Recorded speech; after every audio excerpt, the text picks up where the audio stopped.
Okay, so this is battery replacement for a Dell XPS 13.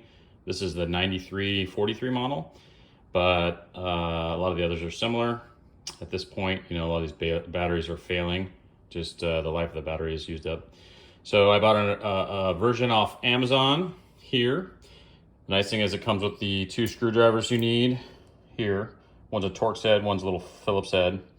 And I'm sure it's just overseas manufactured batteries, but seem to work great. So here's how you do it. First, you want to remove all the screws that are around the outside. Those are the Torx head screws, and there's one in the inspection cover here.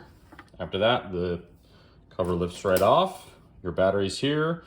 You've got 3 Phillips head screws that hold it on, and then 2 little silver Phillips heads up here, and then you've got your connector.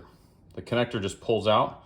There's no buttons to press to release it. So just use a little gentle pressure, should come right out.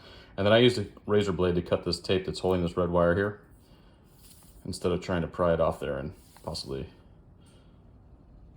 messing up some of the connections. So the battery just pops right out. See if I can do this one-handed. Slides right out. Best thing to do is probably blow this out with compressed air. There's always gonna be a little dust and stuff in here. Make sure that you've grounded yourself so you don't have any static electricity on your fingers so you don't melt your computer. And install the new battery back in, assemble everything else, screw it all back together. Should be good to go. Good luck.